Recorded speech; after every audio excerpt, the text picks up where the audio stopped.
لمبے وظیفے مجھ سے کوئی نہیں ہوتے، مجھے کوئی ایک وظیفہ ایسا بتا دیں جو میں کر لوں میرے لیے کفایت کرے۔ سر جو وظیفہ پھر لیا ہے نا مولا علی کی بہن نے، وہ ایسا وظیفہ ہے کہ مجھے ابھی تک اتنا تگڑا اور کوئی وظیفہ نہیں احادیث میں نظر آیا جس کی اتنی فضیلت ہو۔ آپ علیہ السلام نے فرمایا 100 دفعہ روزانہ سبحان اللہ پڑھ لیا کرو، تمہیں 100 غلام آزاد کرنے کا ثواب ملے گا۔ سر روزہ اگر آپ توڑ بیٹھیں تو ایک غلام آزاد کرنا پڑتا ہے، تو 100 روزوں سے بھی کے برابر یہ آپ سمجھ لیں۔ 100 دفعہ الحمدللہ پڑھ لیا کرو، تمہیں 100 گھوڑے اللہ کی راہ میں جہاد کے لیے بھیجنے کا ثواب ملے گا۔ 100 دفعہ اللہ اکبر پڑھ لیا کرو، تمہیں 100 اونٹ اللہ کی راہ میں بھیجنے کا، قربان کرنے کا، نہر کرنے کا ثواب ملے گا۔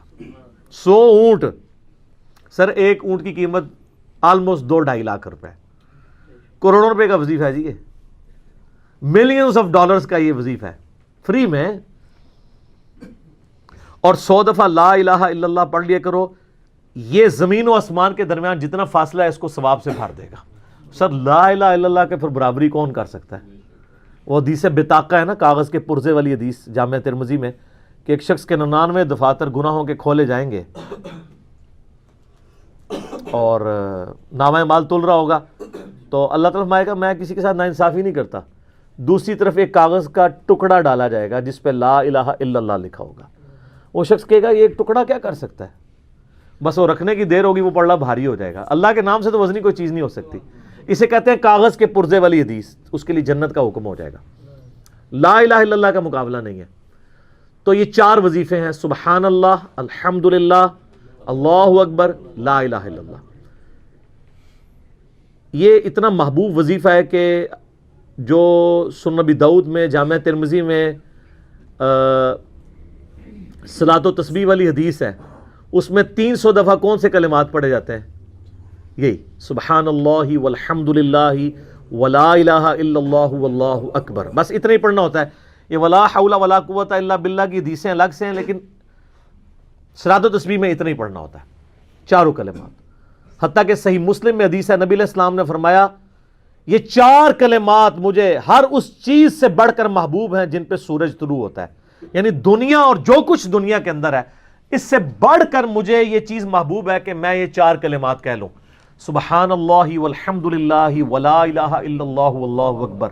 اور صحیح مسلم کی ایک اور حدیث ہے کہ نبی علیہ السلام نے فرمایا اللہ تعالیٰ کو اس سے بڑھ کر کوئی اور کلمات محبوب نہیں ہے، اور یہ حصہ بخاری میں بھی ہے اس کا، اور اس میں اللہ تعالیٰ کی طرف سے کوئی پابندی نہیں ہے، تم ان کی ترتیب بھی بدل سکتے ہو، یعنی سبحان اللہ کے بعد آپ اللہ اکبر پڑھ لیں، پھر لا الہ الا اللہ، کوئی فرق نہیں ہے۔ یہ ایک اوپن چیز ہے، آپ یوں بھی کر سکتے ہیں کہ پہلے 100 دفعہ پڑھ لیں سبحان اللہ سبحان اللہ سبحان اللہ، الحمدللہ الحمدللہ الحمدللہ، اللہ اکبر، کیونکہ را کو پھر لام سے ملائیں گے، اللہ اکبر اللہ اکبر اللہ اکبر، لا الہ الا اللہ لا الہ الا اللہ لا الہ الا اللہ۔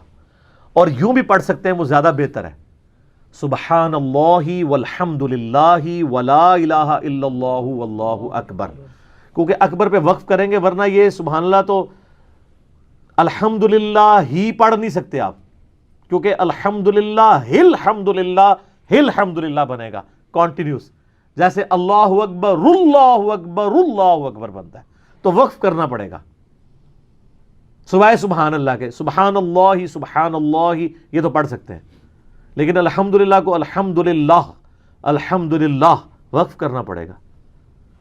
اللہ اکبر اگر ملائیں گے تو اللہ اکبر را کو لام سے، تو اس کی بجائے اتنی مشکل میں نہ پڑھیں، سبحان اللہ والحمد للہ ولا الہ الا اللہ واللہ اکبر، ایک تسبیح پڑھ لے، چاروں وظیفے 100 دفعہ ہو جائیں گے، کیونکہ نبی علیہ السلام نے اجازت دے دی ہے نا، آگے پیچھے دائیں بائیں کچھ بھی کر سکتے ہو، اور یہ ترتیب تو صلاۃ و تسبیح میں موجود ہے، نبی علیہ السلام نے کلمات پڑھے بھی ہیں۔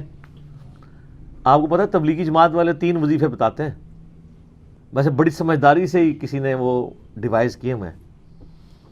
100 دفعہ وہ یہ بتاتے ہیں سبحان اللہ والحمد للہ ولا الہ الا اللہ واللہ اکبر، وہ ساتھ وہ بھی بتاتے ہیں ولا حول ولا قوت الا باللہ، وہ بھی پڑھ سکتے ہیں، وہ بھی صحیح بخاری میں رات کو اٹھتے وقت کی دعا ہے۔ علی العظیم تک بھی پڑھ سکتے ہیں، وہ ابن ماجہ میں موجود ہے. میرا ایک یوٹیوب پہ کلپ ہے 6 کلموں کا ثبوت، تو میں نے بتایا 4 کلمے ثابت ہیں، 2 مولویوں کے لکھے ہوئے ہیں، آخری والے جو ہیں. تو بلکہ وہ میرا بیٹا تو وہ اس کے وہ کورس میں آیا تو اس نے وہ 2 یاد ہی نہیں کیے، تو اس کو ماں کہہ رہی یاد کرو، کہتی وہ کہتا ثابت ہی نہیں ہے تو کیوں ساتھ یاد کرو. ہم ریکویسٹ کریں گے، ہمارے پاس بھی وہ کورس اسلامیات کا جو ہے نا اس کو ریویو کرنے کے لیے بھیجا ہوا ہے ہماری اکیڈمی میں انہوں نے، تو ہم اس میں ان کو ریکویسٹ کریں گے کہ یہ آخری 2 کلمے نکال دیں، پہلے 4 کلمے ثابت ہیں. وہ تو ثابت ہی نہیں ہے تو خام خواہ لوگوں کو آپ رٹا رہے ہیں. الٹا جن لوگوں کی شادی ہونے والی ہوتی ہے وہ بیچارے ٹینشن میں پڑے ہوتے ہیں 6 کلمے یاد کرنے کے، حالانکہ کلمے کے ساتھ تو کوئی تعلق ہی نہیں اس کے.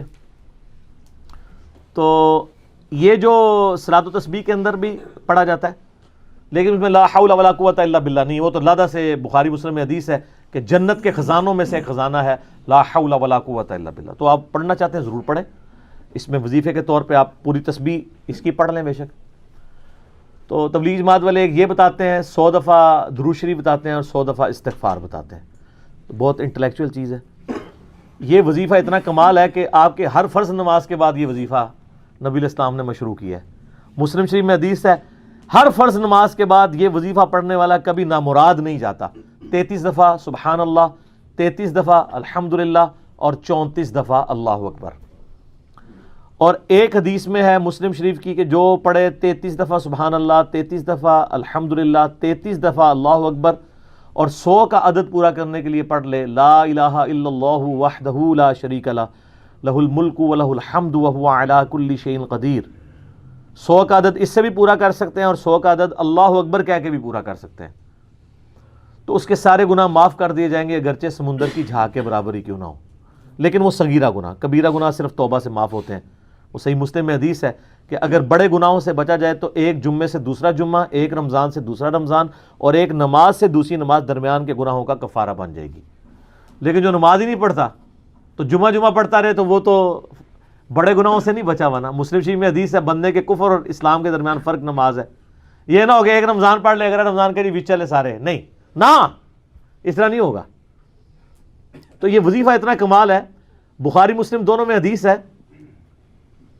کچھ غریب صحابہ حضور کے پاس ہے، یا رسول اللہ ہر مقابلے میں ہم برابری کر لیتے ہیں امیر اصحاب کی، وہ روزے رکھتے ہیں ہم بھی روزے رکھ لیتے ہیں، وہ نمازیں پڑھتے ہیں ہم بھی نمازیں پڑھ لیتے ہیں، وہ جہاد کرتے ہیں ہم بھی جہاد کر لیتے ہیں، ایک معاملے میں آ کے ہم مارے جاتے ہیں. قرآن میں بار بار ہے اللہ کی راہ میں خرچ کرو، ہم تو خود ہی غریب ہیں، تو آپ ہمیں کوئی اس کا حل تجویز کریں. تو آپ فرمایا میں تمہیں ایک ایسی چیز بتاتا ہوں کہ تم ان کی برابری کر لو گے. تم ہر فرض نماز کے بعد 33 دفعہ سبحان اللہ، 33 دفعہ الحمدللہ، 34 دفعہ اللہ اکبر پڑھ لیا کرو. یہ بخاری مسلم دونوں میں.